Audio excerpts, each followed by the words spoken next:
I'm assuming that most of you are here because you want to learn how to make better videos for your students, and you are not comfortable making videos for your students. And that is quite common. I hear that a lot from a lot of different instructors. The two most common things that I hear are, the first thing, that people are not comfortable showing their face on screen. They have self-esteem issues and they think they look terrible on camera. Their voice sounds weird, that type of thing. Oh, everybody's laughing because, yeah, we all know that. And so that, unfortunately, I can't do a lot to help you with your self-esteem, but maybe have a conversation with your internal 13-year-old self and say, you're beautiful, your voice sounds wonderful, your students just want to see you. Right? So maybe have a conversation with your 13-year-old self. But the second thing that I hear is that people are uncomfortable with the technology of making a video. That I can help you with. So we're going to go over some things, some information about why you need to make certain decisions about the videos that you produce. And then we're going to go into some practical things about how to implement those best practices. So we're going to start with me turning on my clicker, which apparently I have not plugged in yet. So we're going to have that awkward technology moment. And they gave me new batteries that are apparently dead for my clicker. So I'm just going to use my button. So how many of you have seen this video? You're familiar with it? Yeah, this is a viral video that hit a few months ago.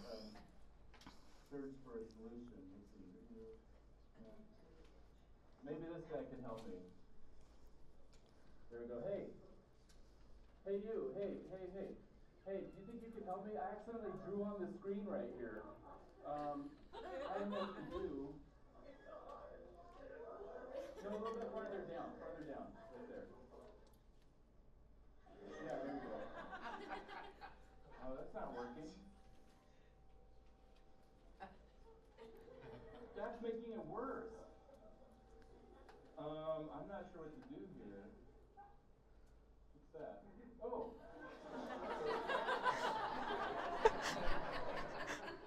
That's just getting the cat dirty. That's not working.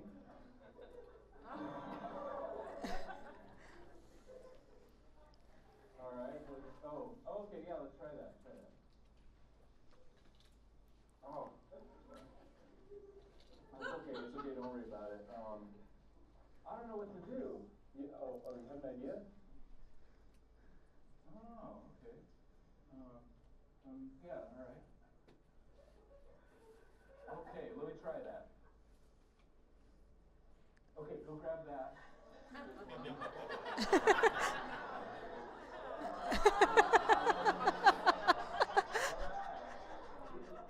Move out of the way.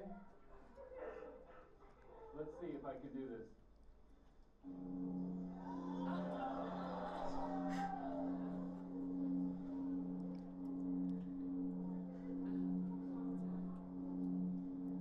There we go. Okay, after that, move this out of the way. There we go. I think that worked. All right. Thanks for helping me. Yeah. Okay. Sorry. Okay. I think the lightsaber was too hot. Uh-oh.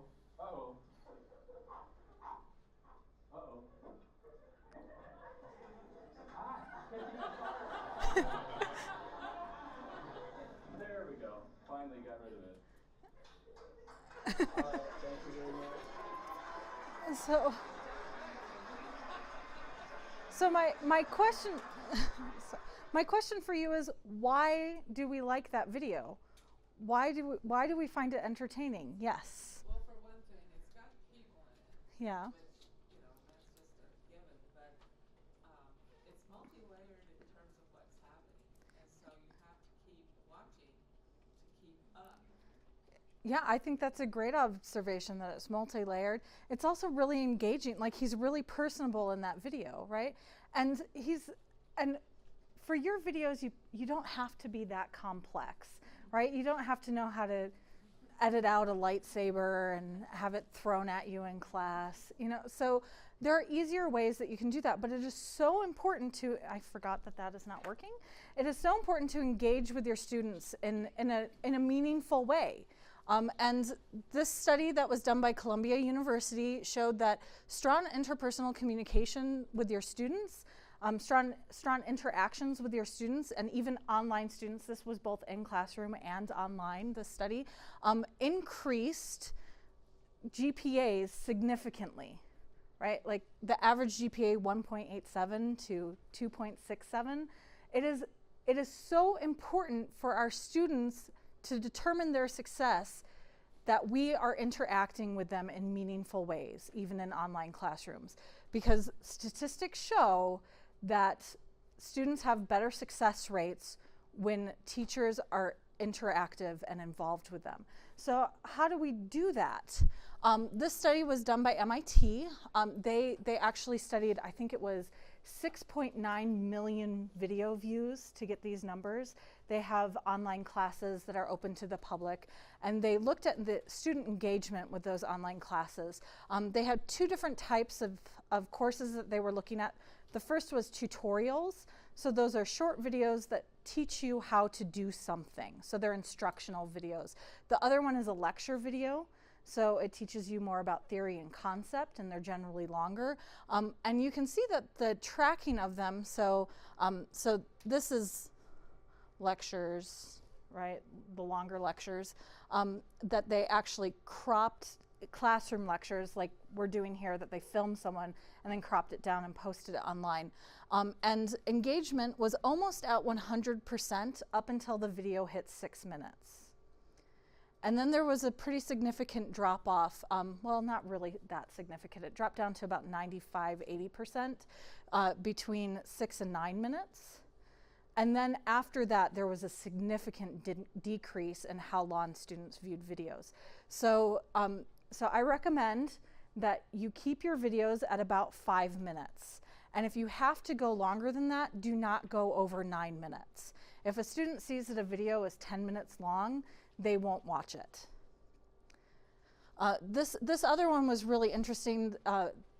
They analyzed the rate of speech in professors and where people were actually listening to the entire lecture. And you can see that there's some fluctuation, but they actually hit a high point at the rate of speech of 185 to 254 words per minute. The average person speaks at about 160 words per minute. So, and that's a conversational rate. And when we make videos for our students, we tend to try and speak more slowly. We want to be clear in what we're saying. But the truth is that our students don't want that. They want faster speech, faster videos, which means you actually have to practice. You have to practice what you're going to say. You're going to have to know what you're going to say before you start talking and start recording. So that's really important to practice that high of a rate of speech. Hold your questions for the end, please. The rate of speech is 185 to 254 words per minute. So that's a double-spaced typewritten page in a minute. It's talking that fast. That's really fast. So all right, the next thing that we're going to look at is this study done by Vanderbilt University, that they looked at the content of the videos that they were producing, and they had 4 recommendations of what kind of content that you need for your videos that you're producing. The first is signaling, and signaling is also called cueing or keywording. So instead of having a PowerPoint that's full of text that you expect your students to read, you have signaling for them. You have bullet points that just have keywords that they need to know and remember, and that you repeat them multiple times in your audio of your video as well. And then they have segmenting. So segmenting is actually clipping videos to be shorter. It's okay if you have a lot of content that you need to get to your students, it's okay to post 2 videos. Instead of 1 10-minute video, post 2 5-minute videos so that they know they can walk away from their computer.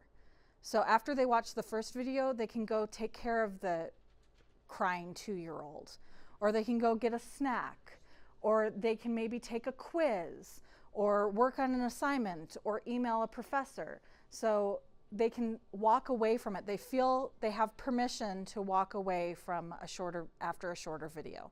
So if you post 2 videos, they're still more likely to watch those 2 videos than they are to watch one 10-minute video. So that's segmenting. And then weeding is, again, practicing. You take out the information that they don't need. So you really focus on the content and only the content that you need to teach them right then. So really weed out all the extemporaneous information and practice what you're going to say so that you don't keep rambling. And that's a big problem that I know a lot of us have, is you don't know quite how to transition to your next topic, so you just keep speaking. And which is what I'm doing right now. So, and then matching modularity, or modality. So that means that everything's related topically. So you aren't talking, I'm an English teacher, so in a video I'm not going to talk about subjects and predicates and talk about semicolons in the same video, right? So it's all related information. And while you might think it's all related because it's all English, it needs to be directly related to the topic that's in your lesson content or that you need to address with them. So really focus what you're going to say. Really focus on what has to be said. All right, and then this is actually a neurological study that was published in Psychological Science back in 2011, and it looked at how we intake information. They did MRI scans while people were reading and listening to people speak. It actually uses the exact same part of your brain to listen and read. So listening and reading, according to your brain, are the same things. So if you have a lot of text up on a PowerPoint for a student that you expect them to read and look at the same time, they literally cannot do that. It is physically impossible. It goes against our physiology to be able to listen and read at the same time. That doesn't mean that you can't have text, but you need to make the text easier to absorb, faster to read, or you need to make it look like a graphic. So that can be bolding text or making it a different color, a different font so that it stands out. But I actually recommend that you don't do that too often, because if you're trying to make everything look important, nothing looks important, right? So keeping it to bullet points, making it interesting text, maybe like I have essays that I look at with my students and videos, and so I do have text up there, but I'm highlighting things, and they're usually really simple sentences that I'm looking at. So make sure that they don't necessarily have to read what's up there to understand what you're talking about if you are going to use text. So, and then this is my own informal study that I did among my students. So I teach both online here at BYU-Idaho, and I teach at Salt Lake Community College and teach online classes there too. And the one thing that my students overwhelmingly tell me about online videos that teachers make them watch is that they want to see more of me. They actually want to see me. They don't just want to hear my voice, they want to see me in the video. And that doesn't mean that you have to be present for the entire video, but they do need to see your face. They need that personal connection and that interaction with you. One thing that I do recommend that you do is, if you're doing a screen capture, so on your computer, open up your photo booth or your FaceTime, whatever webcam you have available to you, and open that up so that you can have yourself on the screen at least introducing the topic, and then you can close that and pull up your PowerPoint or the document that you're using. Also, Adobe Connect has a great feature that you can go in and you can have your webcam going and a discussion board and have documents that they can click on. Unfortunately, the university is phasing out Adobe Connect. So Zoom does it too. There are other programs that do it as well. Yeah, so good. Except I hear, I don't use Kaltura, so I'm not positive how it works, but I hear that once you start video recording yourself that you can't close the screen. You can move it. Yeah, you can you move it totally off the screen? You can move it out. If you do an entire screen, you can't, but if you select your portion of screen, you can move it into that. All right, words of wisdom right there. So, all right, and then of course we're gonna mention here the great Aristotle, the pillars of rhetoric, right? So what do you need to do in a video? His theory is that you need ethos, pathos, and logos, right? So you need ethics. So you need to show that your students that you know what you're talking about. You don't have to start introducing your video every time and go, "Hi, my name is Sister Hughes. I'm a professor of English," right? Like you don't have to say that in every video, but you do need to show that you know what you're talking about. And you can also pull in outside sources other than yourself that they can rely on as well. So when you're quoting people, make sure that you're quoting people that they're familiar with and that they can trust, that you're giving them good quality information. All right, and then pathos is the emotional connection that you make with them. And you don't necessarily have to say anything to be emotionally connective to people. You can also just be enthusiastic, be excited about your topic. If you can actually get your speech rate up and you work on doing that, you will sound more enthusiastic. So you will sound more engaged and sound like you actually care what you're talking about. Obviously, we are not in this for the money that we make, right? You don't teach because you make a lot of money and you're going to get rich. You do it because you love education and you love your subject matter and you want to share that information with the new generation. And so make sure that your students are feeling that when you talk to them. And you can even make an emotional connection with them and say things like, "I just finished reading your essays and you guys were fabulous at writing your thesis sentences," right? Like across the board, they were overwhelmingly good, right? Like you can make an emotional connection like that. And you don't necessarily have to make a new video every time you do that. Like our course content is pretty much set every semester.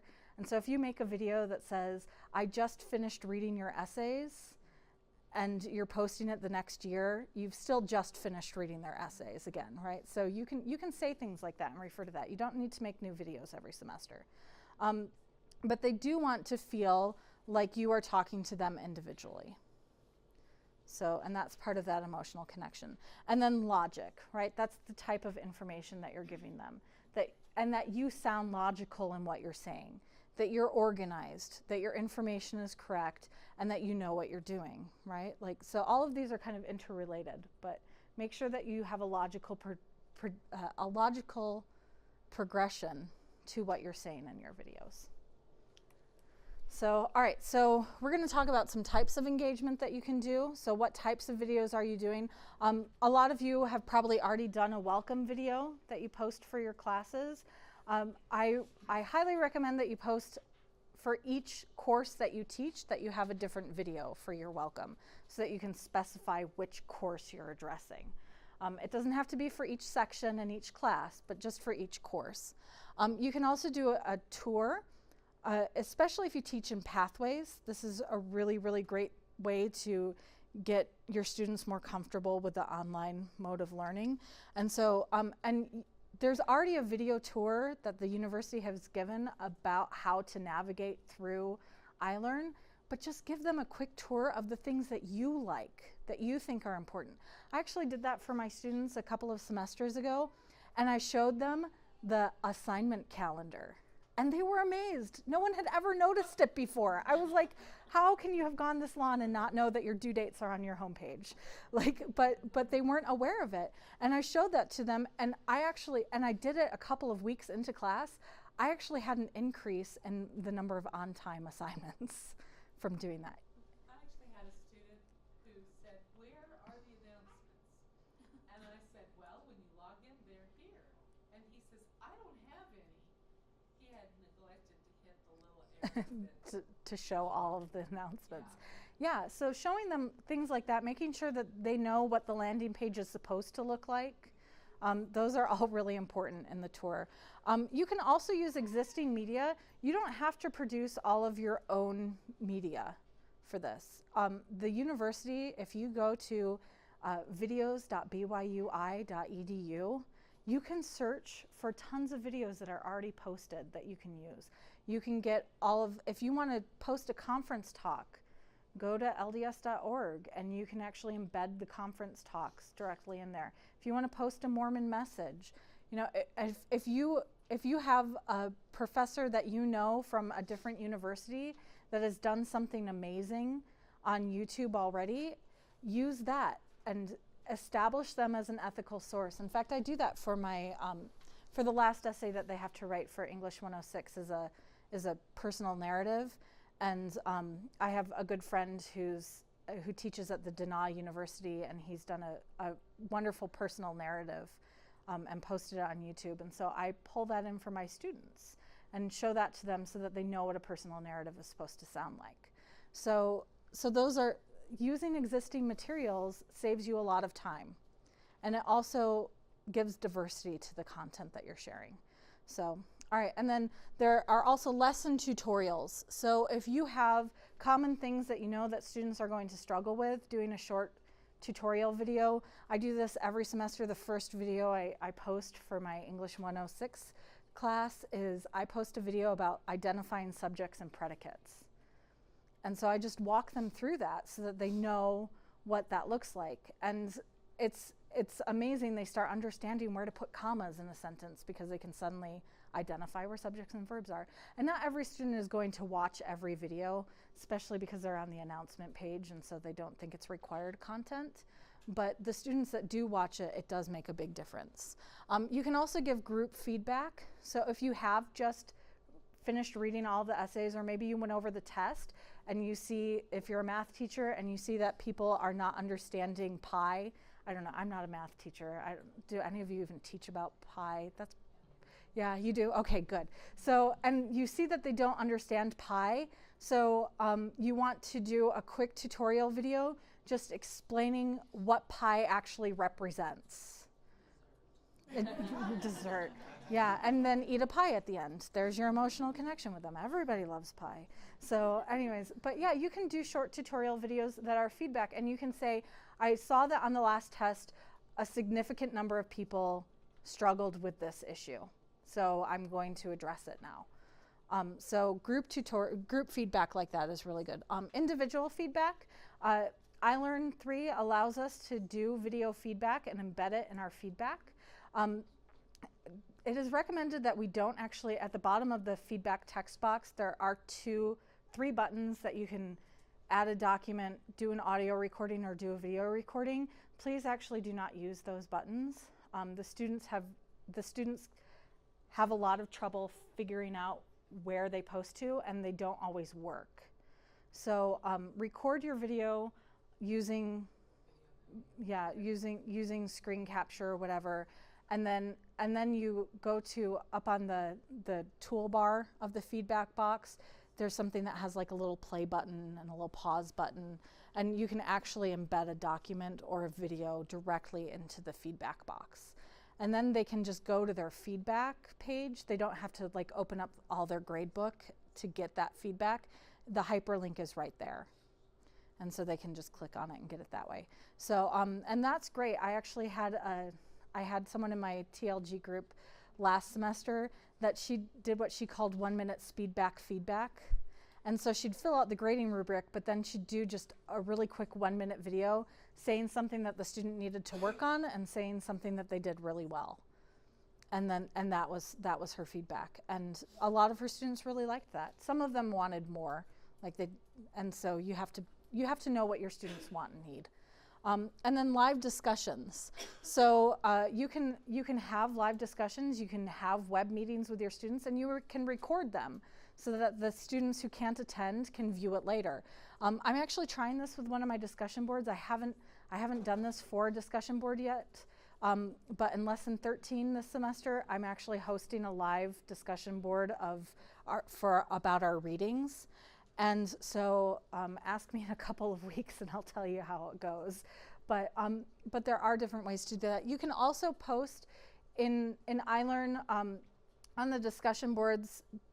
There's the text box that you can edit that gives the assignment information, like tells them where to post.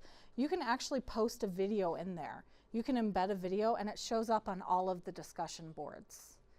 So you can do that, and can really work for students, just to so that they also know what you're talking about. Yes. Hopefully I'm going to have time to show you where to post it at the end. I'm really hoping that I can get through all of this so that I can show you. But yeah, there's directions in every discussion board that says where to post and what to post, and you can edit that. You just double click on it and it should open up. Should is the operative word there. All right, so and then there's video editing. So how do you record your video? What programs do you use? You have to know where you're comfortable with video editing. Some of you are probably fairly proficient at it. Some of you are probably very new at it. So you can start off with just using your cell phone. You can do a raw selfie, right? You have a smartphone, turn the camera, and just do a 1-minute raw take and post that. You can also do a cameraman assist. So one of the things that I actually like that I've seen done with this a couple of times is get your significant other and go down to your local church building and check out a dry erase marker, and then actually stand at the chalkboard at church. Like if you're more comfortable in a lecture situation than talking to a screen, you can still do that.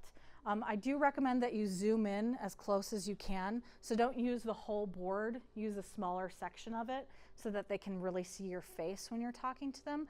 But that's another way to do that. And you can do that in one take. And then you just upload it and you're good to go, right? So no editing required. You can use, I know that Adobe Connect is getting phased out, but hopefully we will have a new online web portal that we can do. Zoom? Okay, Zoom. Okay. So, okay, I haven't used Zoom. I've heard of it, but I haven't used it. So hopefully you'll be able to do some of these same things, that you can record them. If you have already created Adobe Connect videos, you can go into your video files and download what you have. You can download the MP4s and you can post it on videos.byui.edu.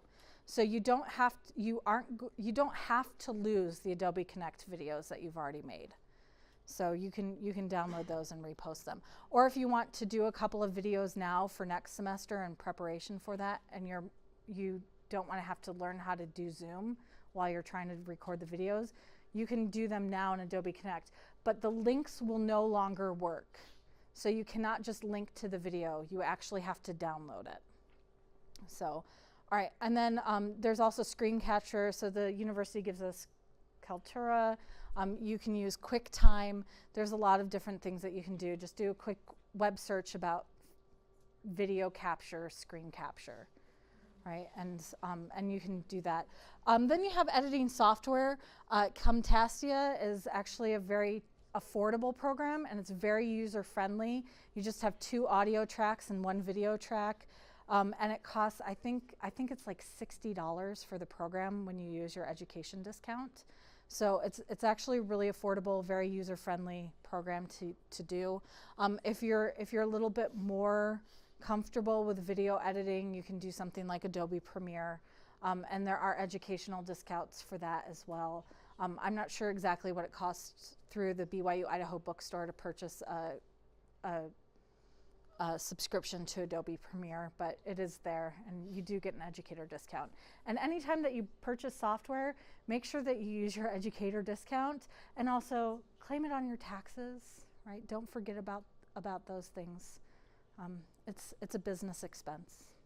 So, all right, and then hosting the videos. So BYU-Idaho, you can host it through videos.byu-idaho.edu, and you up at the top, there's a button that says Add New, and you click on that, and you can do the screen capture, or you can upload a video that you already have existed. Yes?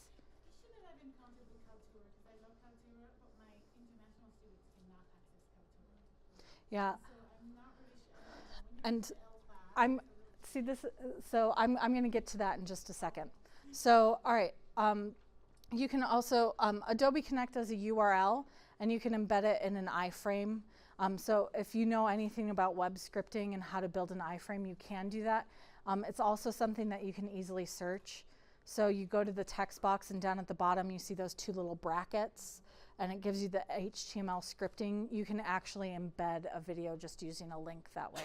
All right, and then YouTube. I actually prefer to use YouTube. because I teach at 2 different colleges, and so I can, if I have a student that's struggling with something really similar, or I have an international student, generally they can get access to YouTube a lot more easily. Also, I've never tried Kaltura's closed captioning service, but YouTube has one. Technically, for access, we should be closed captioning all of our videos that we do. And YouTube will do it automatically for you. I'm using that term very, very loosely. If you have it automatically do it for you, please go through and read it, because you'll end up with like talking about spaghetti. And it's not very reliable. And that does take time to do. It does take time to close caption all of your videos, but it is a great service for hearing impaired, for deaf, for international students, for students who struggle with other academic disciplines. Like, having that is really, really great. If you aren't comfortable closed captioning your video, please re-watch your video and actually make a transcript of it that you can post as well.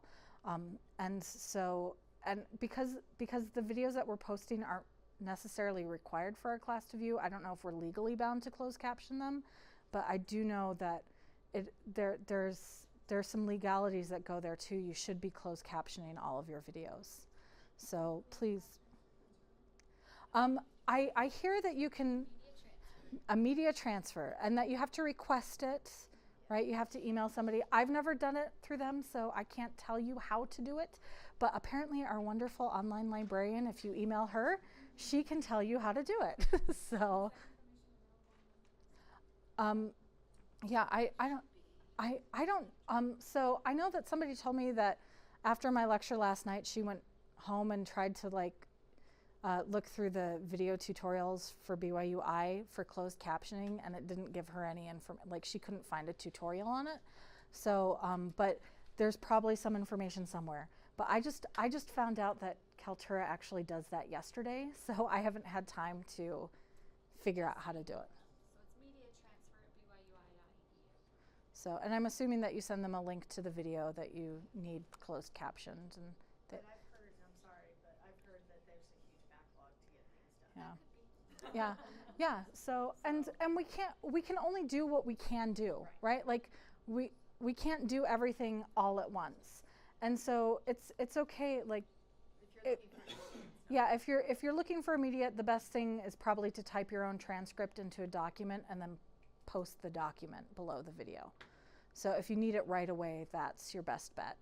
And then also Brightspace, which is iLearn 3, they let you film videos in there. They do screen captures, and you can save them in your semester file folder, and you can transfer those files semester to semester. So if you need a video that you produced a couple of semesters ago, you can go back into your old folders and pull out those videos and resave it to your new semester folder. So, and I'm not IT, so I can't talk you through how to do that right now. Like, but it shouldn't be terribly difficult. But if you need help, call IT. They're really good about helping. Like, they want to help. They want you to succeed at doing these things. So lots of different ways to post them, lots of different things to do. Another reason why I really like to host my stuff on YouTube is I like that my students can vary the speeds of it too. So if they want to listen to it faster, they can listen to it faster. I believe Kaltura actually does the same thing, that you can listen to it at a higher rate. So if your students really want to like fast forward through it and still get the information they can. So, and I like it because I can share it with students that aren't going to BYU-Idaho too. So, so that's what I like to use, but you can use what you're comfortable with, right? There are so many options. You've got to use what you're comfortable with. All right, and then some tips really quickly. So I'm a PR professional. I actually go across the country and I talk to people about doing public relations. And one of the lectures that I give is about appearing on camera. So if you are uncomfortable with appearing on camera, there are some really easy, really quick things that you can do to make your video look a little bit better. And your students are not expecting professional grade studio quality videos, right? They know that we're that we're teachers, that we spend a lot of time grading and not a lot of time making videos. So, but these are some quick things that you can do. Make sure that you dress professionally and not formally. I'm probably dressed even a little bit nicer than my students would necessarily like. They want to see you in a more personal setting. Please follow the BYU-Idaho dress and grooming standards still. Don't wear, concert T-shirts, stuff like that. But still look a little informal, professional, but not like you're going to a ball. Wear solid colors, but don't make it monochromatic. So don't stand against a white wall in a white shirt, or a cream-colored wall in a cream-colored shirt. So don't wear all black. Make sure that you look appropriate. I know that BYU dress and grooming standards for our male colleagues is a button-up shirt with a tie. So don't wear a white tie, I guess. So you can add color that way with a nice colorful tie. I would recommend not wearing a striped tie. So I used to work for public relations here at BYU-Idaho, and that was when President Bednar was president of the college. And he loved wearing pinstripe ties, and it made people dizzy on camera. And we could not convince him to get rid of those pinstripe ties and not wear them for devotional. But now that he has become a general authority, when the prophet tells you not to wear a pinstripe tie, you don't wear one. So I've never seen him wear a pinstripe tie at conference. So I feel vindicated. So make sure, also little dots, if you have little polka dots or something, those aren't great. Really flowery patterns aren't wonderful on screen either. It causes weird lighting things when you have big patterns or a lot of patterns. So be aware of that. And then metallics. So glossy colors, even the bling that you wear, like if you have a big rock on your engagement ring and you use your hands to talk a lot like I do, it's probably not a good idea to wear that ring while you're filming. So choose something else or just take it off for a few minutes. So be aware of that. Be aware that a lot of jewelry does not reflect well. Even tie pins can cause an odd glare on cameras. So avoid wearing shiny tie pins too. So all right, use multiple lighting sources, at least 2 lighting sources coming from different directions. So from that direction and this direction, so that you don't have shadows behind you. And overhead lighting is not necessarily the most flattering thing on camera either. One good thing that you can do is if you have a nice lamp, just take off the lampshade and put it just off camera, just behind the to the side off camera, and then have like a window that's open. That's how you can get 2-directional lighting.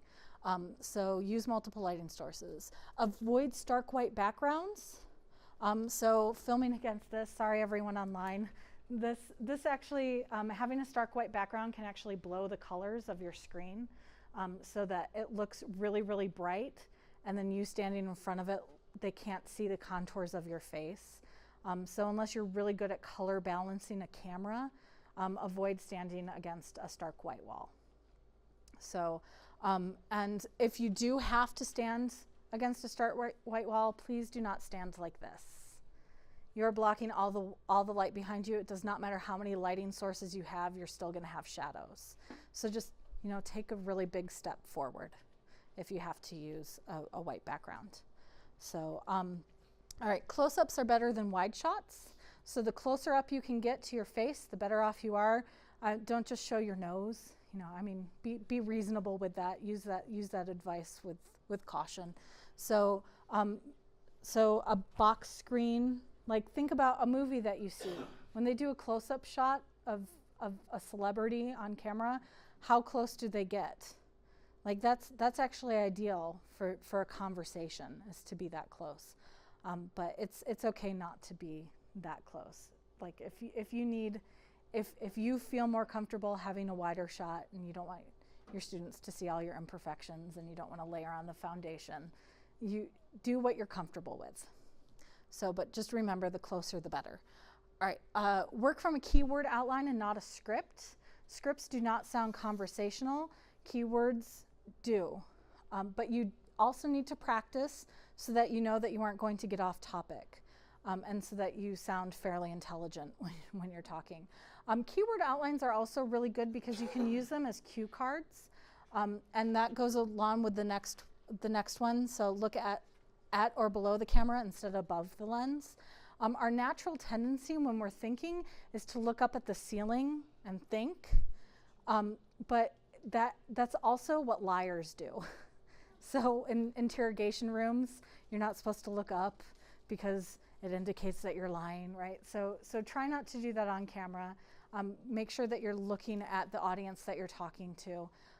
And if you aren't comfortable looking directly into a lens, I take that keyword outline sometimes and I'll write it on an index card.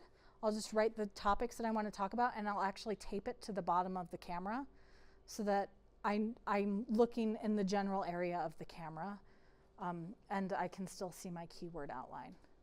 So, and like I said, a little bit below the camera is better than above the camera too. So, and it takes practice to do those things. And most importantly, it's start where you're comfortable. Like if you just want to pick one of these things on here to work on and to get better at, that's great, right? It's about getting better. We don't have our students come into our class and expect them to be perfect at the subject matter on the first assignment, right? It's a progression. You get better by the end. Each semester we can be getting better. I really encourage you to make video production your SMART goal. That's a really great SMART goal to have. And even if your SMART goal can't be doing a video for every lesson, make your SMART goal doing a video for every third lesson. You know, just keep working at it and keep getting better at it. And don't let videos sit for years and years and years without revising them.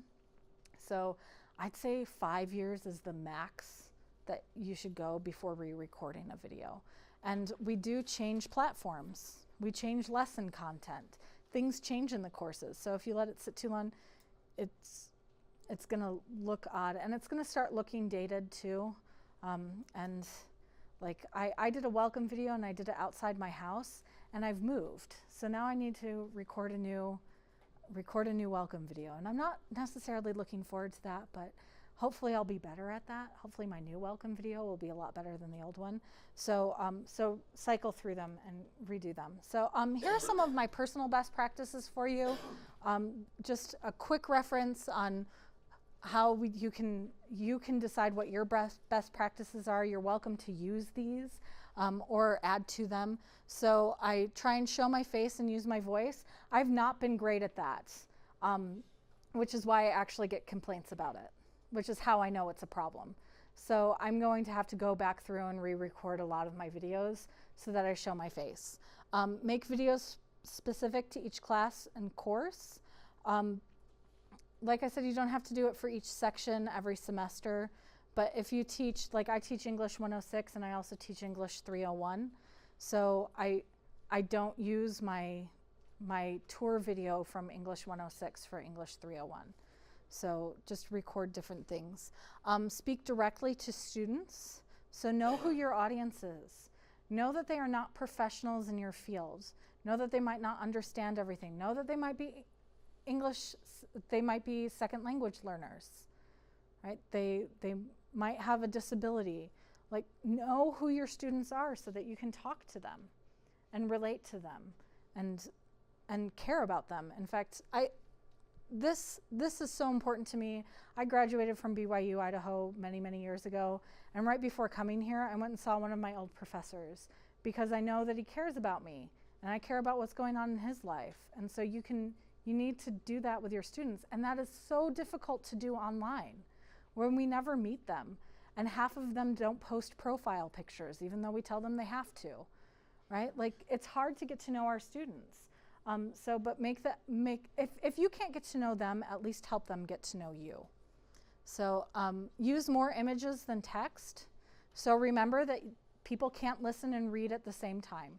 So make it image heavy, make it interactive, right? Keep things moving. Don't make them read a block of text ever.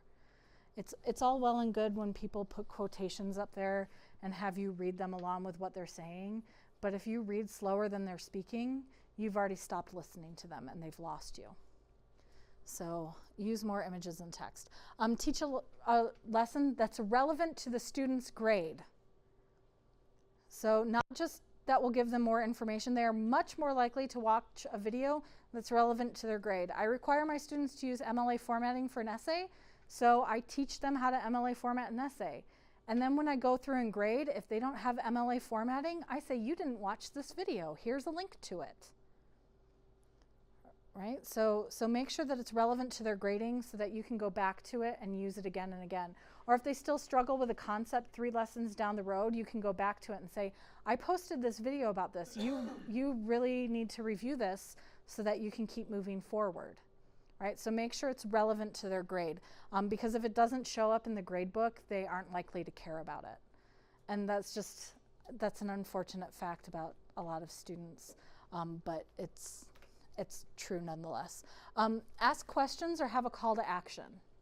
So at the end of your video, say, now I want you to go and format an MLA paper.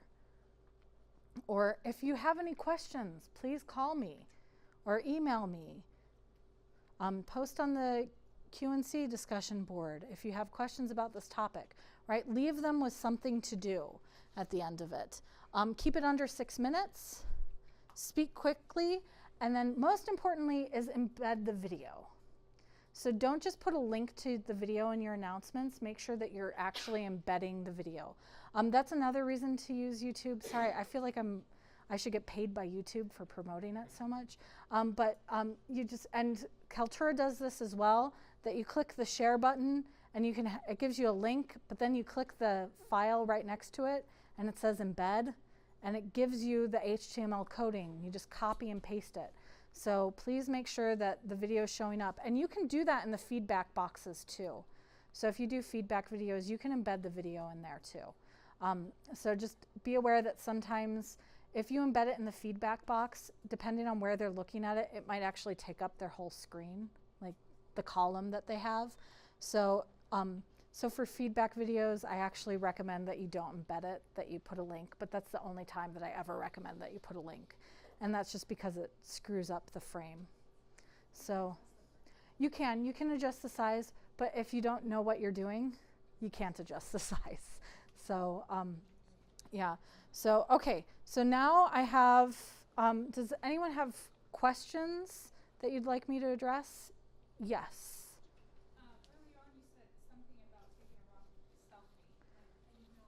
Oh, that's where you just hold your own camera and you just record it. Because it's more intimate and it's something that a younger generation is really familiar with looking at too. They're comfortable looking at selfies. You can put it in your announcements. It's anything. You're usually giving instruction. Yeah, it's not just a picture. It's a selfie video. So, yeah. It's just a video you record yourself. So, all right, yeah. And I do that sometimes, yes. Your advice to speak quickly in a video, does that change with a language class? Yeah, it does change with second language learners. With your ESL students, if you're only teaching ESL students, it's okay to speak slower. But if you have primary English speakers and ESL students in your class, post it on YouTube and tell them that to change the speed of the video. So because you can slow it down or speed it up. So yeah, so if you have a mix of both, still speak more quickly and then just ask, because they can also rewind too. And they should be English proficient if they're not in an L version of a class. Yes? Sometimes when I'm solving problems with students in the video, I'll give them the option of, if you'd like to pause the video now, and then I always make sure that you pause a few seconds before you go on to the next concept, because sometimes it takes students a few seconds to hit the screen and pause. If you immediately go on to the next concept, they have a hard time connecting. Yeah, and I'd actually recommend doing 2 different videos instead of doing that. So if you want your students to be able to pause, just end the video and post a whole nother video for them to watch. So because then it makes it more manageable, and then that modality issue where everything's strongly related. So yeah, so it might work for your circumstance So I don't know what you're teaching and what the course content is, but yeah, I'm not a huge proponent of that, but if it works for you, wonderful. So, okay, anyone else? All right, we're a couple minutes over, so I'm gonna let you go. And if you need to talk to me, please let me know.